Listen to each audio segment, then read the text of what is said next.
Welcome back. Hyderabad లో వాహనాల parking అంటే పెద్ద సమస్య. ఇక పార్కింగ్ ఫీజుల పేరుతో మీకు నిలువు దోపిడీ తప్పదు. సిటీలో వాహనాల సంఖ్య ఎంత వేగంగా పెరుగుతోందో అంతే స్థాయిలో పార్కింగ్ సమస్యలు చుట్టుముడుతున్నాయి.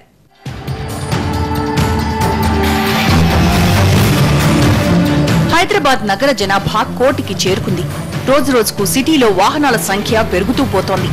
కానీ అంతే స్థాయిలో వాహనాలు పార్కింగ్ చేయడానికి అవసరమైన స్థలం మాత్రం కరువు అవుతోంది. హైదరాబాద్ లో రోజుకు 1000కి పైగా వాహనాలు రిజిస్ట్రేషన్ అవుతున్నాయని అంచనా. అందులో 80%కు పైగా 2 వీలర్స్ ఉంటే మిగతా 20% 4 వీలర్స్ ఉంటున్నాయని సర్కార్ సమాచారం. ఎక్కడెక్కడ ఒక్క దగ్గర కాంట్రాక్ట్ తీసుకొని ఒక్కొక్కరు 10 దిక్కుల 20 దిక్కుల వసూలు చేస్తున్నారు. అవసరం పార్కింగ్ లేని జాగాలో కూడా పార్కింగ్ డబ్బులు వసూలు చేస్తున్నారు. తర్వాత 2 వీలర్కి 5 తీసుకునేది 10, కారుకు 10 తీసుకునే కాడ 20, డబల్ ఇష్టం వచ్చిన గుండాయుధం దౌర్జన్యంతో ఒక ఫ్యాక్షన్స్ లాగా ఈ పార్కింగ్ కాంట్రాక్ట్లు చేస్తున్నారు.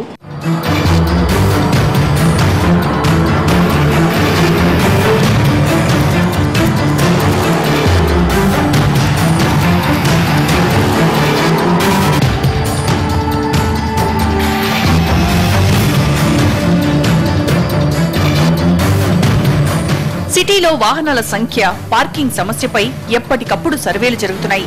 పెరుగుతున్న వాహనాల సంఖ్య, పార్కింగ్ అవసరాలు, వాటితో ఎదురవుతున్న సమస్యలపై రీసెర్చ్ జరుగుతోంది. ఒక సర్వే ప్రకారం నగరంలో వాహనాల సంఖ్య అత్యంత వేగంగా పెరుగుతోంది. 2001లో ప్రతి 1000 మందిలో 103 మందికి వాహనాలుంటే 2011కు వచ్చేసరికి అది కాస్త 279కి పెరిగినట్టు తేల్చారు. వీటి ఆధారంగా భవిష్యత్తులో పెరిగే వాహనాల సంఖ్యను అంచనా వేశారు. గ్రేటర్ హైదరాబాద్ ప్రాంతంలో ఎక్కడెక్కడైతే ఈ వసూళ్లు చేస్తున్నారో, టెండర్ల పేరు మీద వాహనాల రుసుములు వసూలు చేస్తున్నారో, వీటి విషయంలో కూడా ఒక రకమైన ఒక విధానం అనేది లేకుండా పోవడం అనేది జరుగుతున్నది.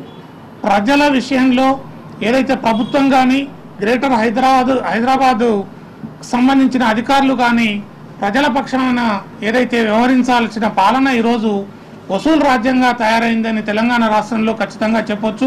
2021 నాటికి ప్రతి 1000 మందిలో 512 మందికి వాహనాలు ఉంటాయని అంచనా. అంటే వాహనాల సంఖ్య ఏ విధంగా పెరుగుతుందో అర్థమవుతుంది. కానీ ఇంతే స్థాయిలో వాహనాల పార్కింగ్ కు అవసరమైన స్థలం ఉండటం లేదు.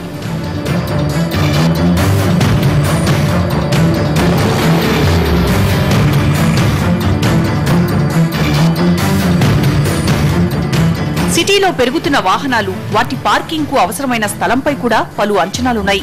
పార్కింగ్ కోసం 8000 ఎకరాల స్థలం అవసరమన్నది ఒక అంచనా. అంటే పెరుగుతున్న వాహనాల సంఖ్యకు తగ్గట్టుగా పార్కింగ్ సౌకర్యం ఉండటం లేదు. దీంతో వాహనదారులు పడుతున్న ఇబ్బందులు అన్నీ ఇన్నీ కావు. అందుకే పార్కింగ్ దందా యథేచ్ఛగా కొనసాగుతోంది. హైదరాబాద్ లో ప్రధానమైన రోడ్లకు ఇరువైపులా పార్కింగ్ కు జీహెచ్ఎంసీ అవకాశం కల్పించింది. టెండర్స్ ద్వారా పార్కింగ్ స్థలాలను కట్టబెడుతుంది.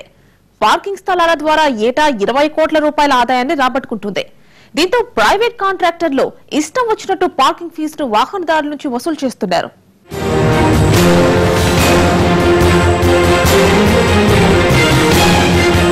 పార్కింగ్ స్థలాలను టెండర్ల ద్వారా కాంట్రాక్టర్లకు అప్పగిస్తోంది జీహెచ్ఎంసీ.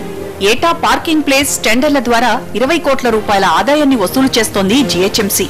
పార్కింగ్ స్థలాలు తమ అధీనంలోకి వచ్చిన తర్వాత కాంట్రాక్టర్లు నిబంధనలకు విరుద్ధంగా పార్కింగ్ ఫీజులు వసూలు చేస్తున్నారు. कोई रिसीव नहीं मिल रही है, खाली बोलते हैं कि हमारे कॉन्ट्रैक्टर है, हम लोग जीएचएमसी के कलेक्ट करते हैं, बस रिसीव वगैरह कुछ भी नहीं देते वो लोग.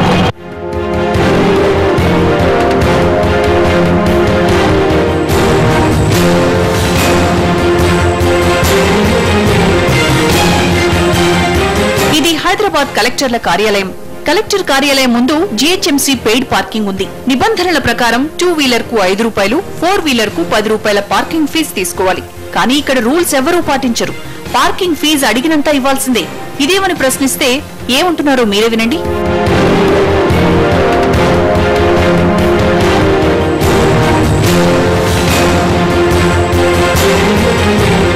ఇక ఇది గ్రేటర్ హైదరాబాద్ మున్సిపల్ కార్పొరేషన్ కార్యాలయం. దీని పక్కన పార్కింగ్ ప్లేస్ ఉంది. ఇక్కడ కూడా నిబంధనల ప్రకారం పార్కింగ్ ఫీజు తీసుకోవాలి. కానీ రూల్స్ పాటించేవారు ఎవ్వరూ లేరు. దీన్ని ప్రశ్నించేవారు ఎవ్వరూ లేరు. 4 వీలర్ కు 10 రూపాయలు ఛార్జ్ చేయాల్సి ఉంటే 20 రూపాయలు వసూలు చేస్తారు. అదేంటని ప్రశ్నిస్తే మీ ఇష్టం వచ్చినంత ఇవ్వండి అంటూ బేరాలకు దిగుతారు. వాళ్ళ పార్కింగ్ లోపల భవన్ లో పార్కింగ్ లేదు, సో అవుట్ సైడ్ బయట పార్కింగ్ చేయమన్నారు. బయట పార్కింగ్ చేస్తే వాళ్ళు కలెక్ట్ చేస్తున్నారు పార్కింగ్. ఎంత ఇచ్చారు టికెట్ వచ్చేసి మళ్ళీ 20 రూపీస్ అంట ఫస్ట్ 1 అవర్, దాని తర్వాత మళ్ళీ 10 రూపీస్ ఎక్స్ట్రా అడిషనల్ ఛార్జెస్ అంట. 10 రూపాయలని మీకు తెలియదా 4 వీలర్ కు? అంటే కొన్ని చోట కొన్ని రేట్లు ఉన్నాయి. ఇప్పుడు ఫర్దర్ రోడ్ల మీద చాలా మటుకు కొన్ని చోట 20 రూపాయలు ఉంది, కొన్ని చోట 10 రూపాయలు కలెక్ట్ చేస్తున్నారు. మొత్తం 10 రూపాయలు అని తెలియదా మీకు? హైదరాబాద్ మొత్తం 10 రూపాయలు చేయాలి 4 వీలర్ కి. కానీ కొన్ని చోట్ల మరి తీసుకోవట్లేరు. 20 రూపీస్ టోకెన్ చూపిస్తుంది.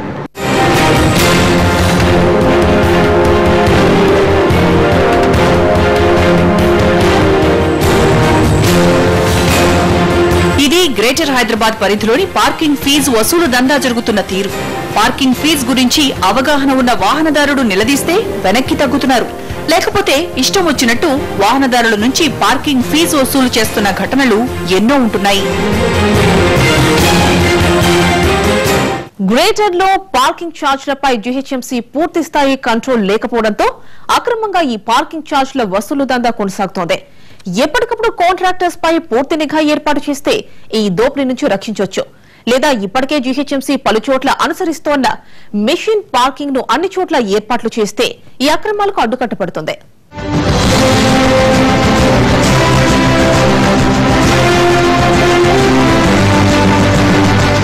గ్రేటర్ హైదరాబాద్ పరిధిలో ఉన్న పార్కింగ్ స్థలాలు జీహెచ్ఎంసీ సర్కిల్ కార్యాలయాల ద్వారా టెండర్లు నిర్వహిస్తారు. టెండర్ల ద్వారా కాంట్రాక్టర్లకు జీహెచ్ఎంసీ పార్కింగ్ స్థలాలను కేటాయిస్తుంది. నిబంధనల ప్రకారం వాహనదారుల నుంచి పార్కింగ్ ఛార్జీలు వసూలు చేయాల్సి ఉంటుంది. ఇవాళ ఈ సేవా సెంటర్కి వెళ్తే 5 రూపీస్ ఇవ్వమంటారు, కొంతమంది 10 రూపీస్ ఇవ్వమంటారు. మీకు జిహెచ్ఎంసీ వాళ్ళు ఇచ్చిన పర్మిషన్ ఉందా అని చెప్పేసి అడిగామనుకోండి, మా సార్ దగ్గర ఉంది, మీరు మమ్మల్ని అడగొద్దు, మా సార్ని అడగాలి. కాకపోతే ఏంటంటే మాకు బండి పైసలు అయితే కంపల్సరీ మీరు కట్టాలి అంటారు. అట్లాగే బ్యాంకుల దగ్గరికి వెళ్ళినా కానీ బ్యాంకు కూడా అలాగే ఉంటుంది. మేము డబ్బులు కట్టలేకుంటే మా బండి మళ్ళీ కూడా మేము అది ఫుట్పాత్ కాదు, బయట పెట్టినా కానీ ట్రాఫిక్ వాళ్ళు వెళ్తూ ఉంటారు, దాని ఫోటో తీసుకుంటూ వెళ్ళిపోతూ ఉంటారు. మా బండి నెంబర్ చూసే వరకు నెట్లో మళ్ళీ 1000 రూపాయలు చాలాన్ కట్టాలి, 500 చాలాన్ కట్టాలి. పలు చోట్ల మెషిన్ సహాయంతో పార్కింగ్ ఛార్జీలను వసూలు చేస్తోంది జీహెచ్ఎంసీ. పార్కింగ్ స్థలాల వద్ద ఏర్పాటు చేసిన ఈ మెషిన్ లో 4 వీలర్ కోసం 10 రూపాయలు చెల్లించాలి. 2 5 రూపాయల కాయిన్స్ మెషిన్ లో వేస్తే రిసీట్ బయటకొస్తుంది. దీంతో అక్రమాలు జరగడానికి అవకాశాలు చాలా తక్కువ. అయితే మెషిన్ పార్కింగ్ వ్యవహారంలో కూడా అక్రమాలు చోటు చేసుకుంటున్నట్టు వాహనదారులు ఆరోపిస్తున్నారు. 10 రూపాయలు ఛార్జీ అయితే అదనంగా మరో 10 రూపాయలు కలిపి మొత్తం 20 రూపాయలు వసూలు చేస్తున్నారని అంటున్నారు. 10 రూపీస్ వీళ్ళు ఛార్జ్ చేస్తున్నారు. ఏంటమ్మా ఇక్కడ లేడీ ఉంటుంది, ఏంటమ్మా 10 రూపీస్ మరీ టూ మచ్ కదా అంటే 6 లక్షలు 7 లక్షలు కడుతున్నాను సార్, నేను కట్టినప్పుడు మీకు ఎట్లా తెలుస్తుంది వెనకాల ఎంత జరుగుతుందో అని చెప్పేసి. ఎక్కడైనా కూడా 10 రూపాయలు అనేది అసలు చాలా హెవీ. 2 వీలర్కి 10 రూపాయలు ఇంటికి వస్తుంది. 5 రూపీస్ అంటే ఓకే ఠీకే, నో ప్రాబ్లం, అట్లీస్ట్ ట్రాఫిక్ అయితే బాగానే తగ్గుతుంది అన్న ఫీలింగ్ 5 రూపీస్ ఇవ్వచ్చు. బట్ 10 రూపీస్ అనేది చాలా చాలా చాలా హెవీ. పార్కింగ్ దందాతో వాహనదారుల జేబులు కొల్లగొడుతున్న ఈ నిలువు దోపిడీని ఇకనైనా ఆపాలి.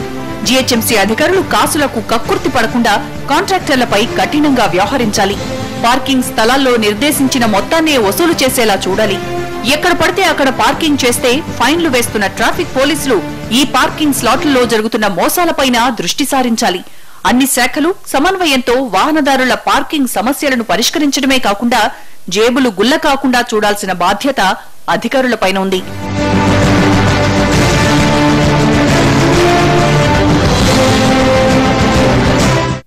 ఇది హైదరాబాద్ లో పెయిడ్ పార్కింగ్ అక్రమాలపై స్పెషల్ ఫోకస్.